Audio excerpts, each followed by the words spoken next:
Welcome to Oregon Photo Walks.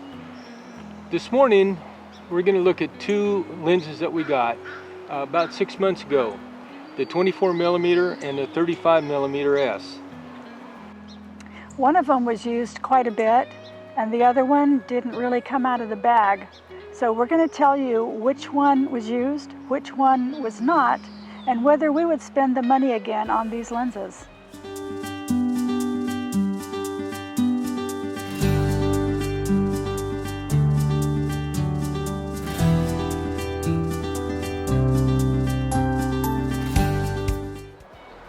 After 6 months, were these lenses really worth buying? We discovered something kind of interesting with these lenses. One of them was used somewhat frequently, and the other one, not so much. But it's not because of the lens itself.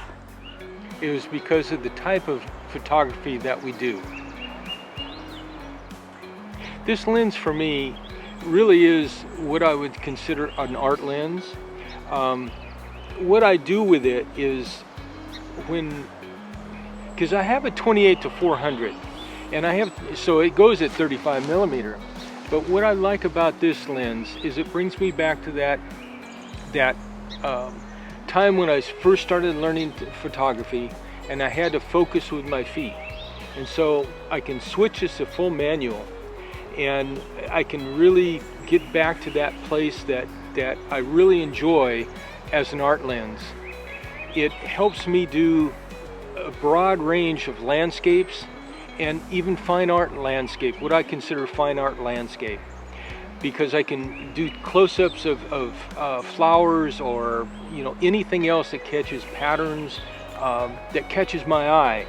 It will focus within 9 inches.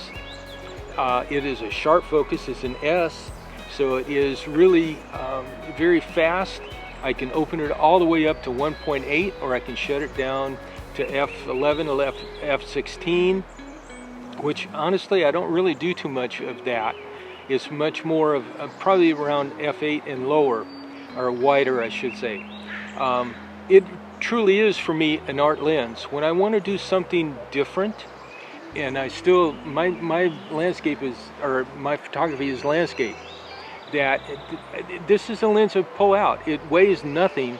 I can put it on my harness and walk around all day using this lens. And I find myself finding other compositions. I'm not restricted to just those big, broad vistas and things like that. I can do that with this too, but it's much more of, well, again, like I say, it's an art lens for me. Would I buy it again? Well, we'll go through that scale in a little while. At first I thought that meant that I didn't like the lens since I didn't use it that much, but after really thinking about it, it's not the lens. The lens is fine. It's fantastic, it's lightweight, weighs nothing, does a great job for what it was meant to do. It's my style of shooting.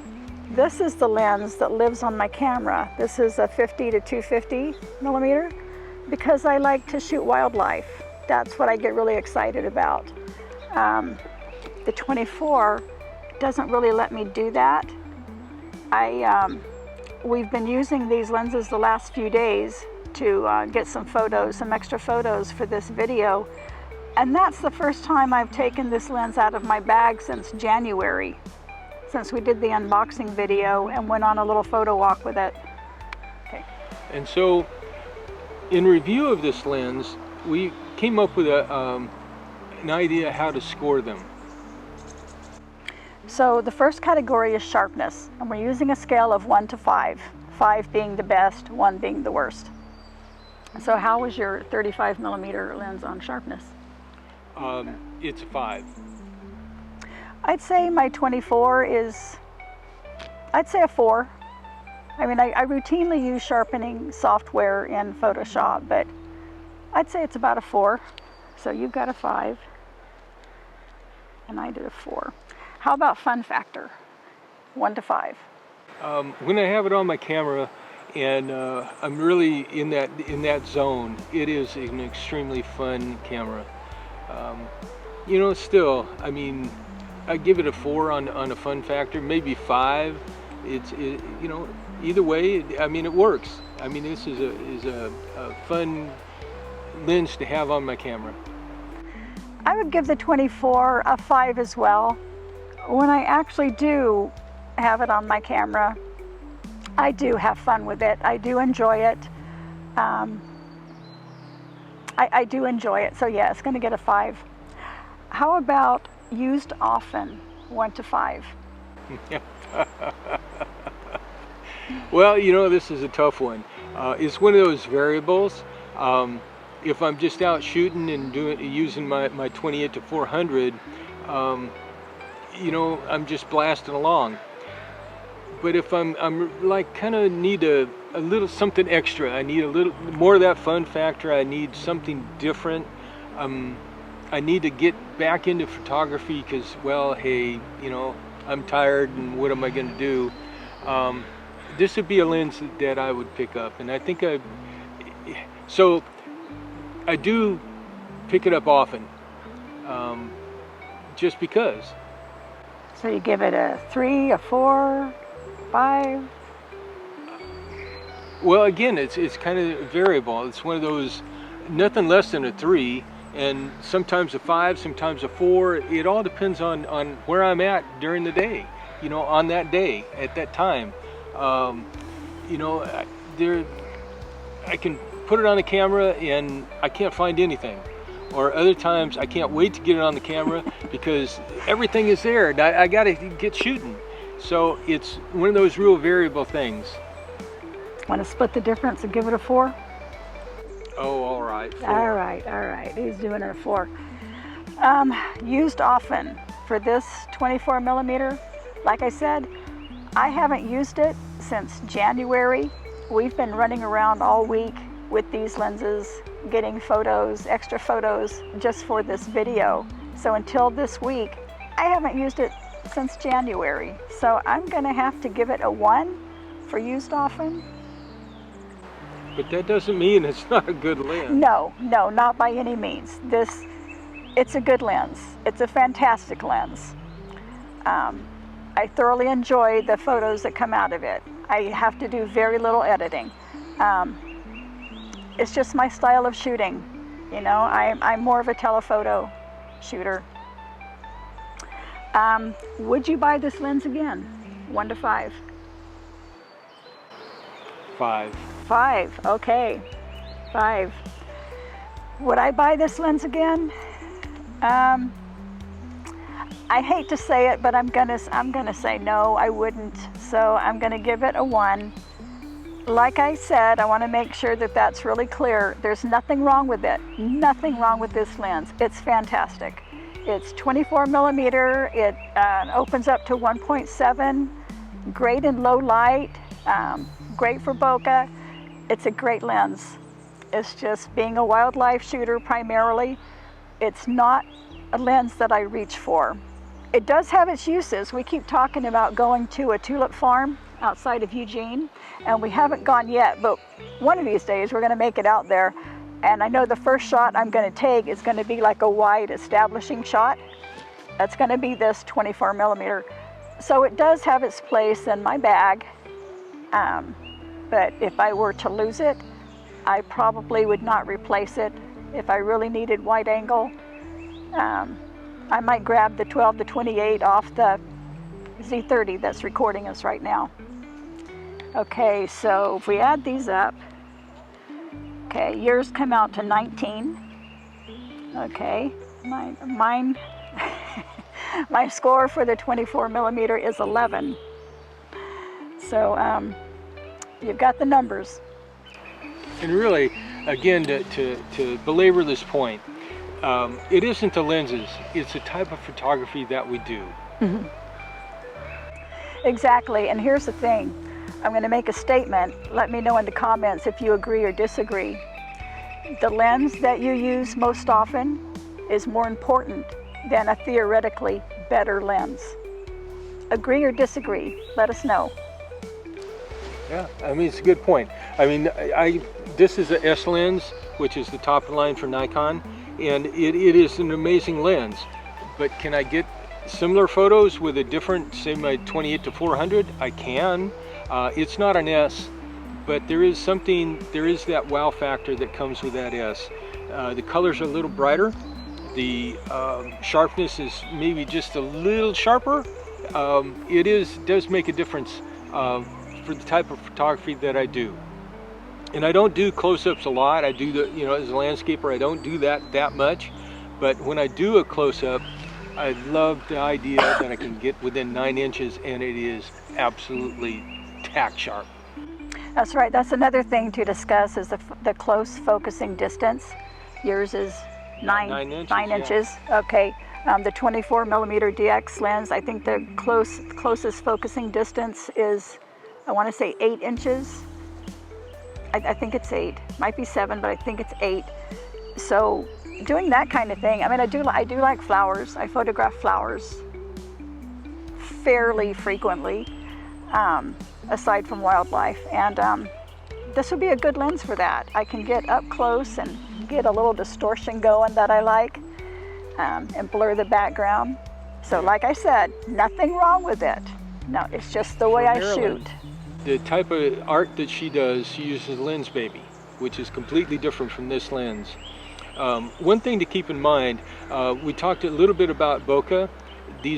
Both of them do amazing sun stars as well. They do. They're both really good lenses. Yes. For the last 6 months, Rick has done how many photos with the 35mm? Oh, probably between 150 and 200. And how many keepers? Probably about 35.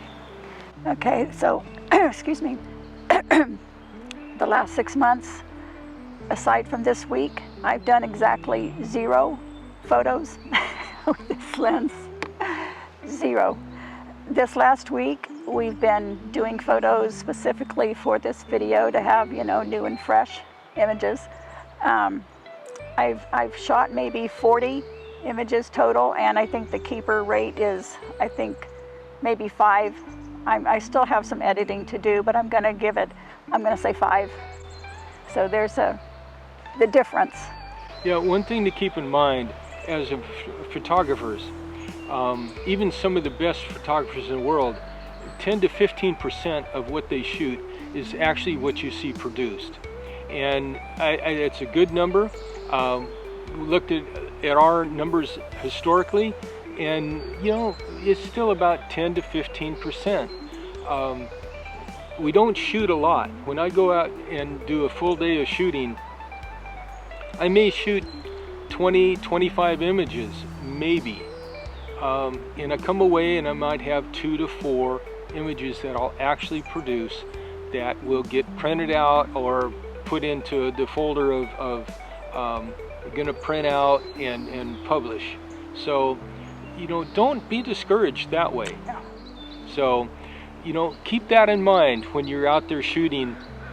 You may shoot 200 or 300 photos, but maybe 10% is all that you're gonna produce. I'm the same way. I don't even come close to filling up my memory card, not ever. 40 photos on my memory card, that's a lot for one outing. And then there's a hummingbird over there. Okay. You gotta take a little break because there's a hummingbird. Okay, where are you?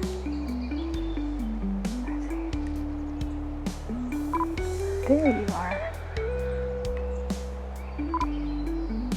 It's a little Anna's hummingbird, I believe. That's gone. I wasn't fast enough. It happens.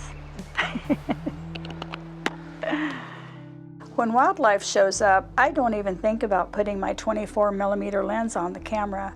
My first instinct is to grab a telephoto lens instead. That's what lets me stay back and still fill the frame without disturbing the animal. I'm the same way. Even though I own the 35mm, it almost never comes out for wildlife. My 28-400 is usually already on my camera because you never know what you're going to find out there. The 24mm is a fun lens for landscapes, trails, and getting close to a subject like flowers. But for deer or eagles overhead, it just isn't the lens I naturally reach for. That's really what this 6-month review has taught us. It's not about which lens is better. It's about which lens fits the way you actually photograph. So ultimately, if something happened to this lens, it got lost or broken, would I replace it? Absolutely. This is an amazing lens. Now I've got 3 lenses that travel with me. I've got my 14 to 24 and my 28 to 400. And this is that one that sits in there. This is my fun little lens that if something happened to it, I would replace it in a heartbeat. If my 24mm DX lens were to disappear, I would probably not replace it. Like I said, a wide angle does have its uses, and it'll stay in my bag. I'll keep it with me for those few occasions where I need one.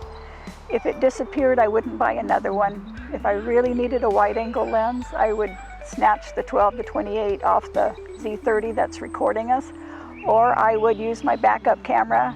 It's a DSLR, and the lens on it is an 18 to 400. It's a heavy setup, but it's always in the back of the truck when we go on a trip. So no, I wouldn't buy it again. But over the next 6 months, maybe, possibly, I might have occasion to pull it out. You know, I guess we'll find out when we do the year review of these lenses. Up next is our photo gallery.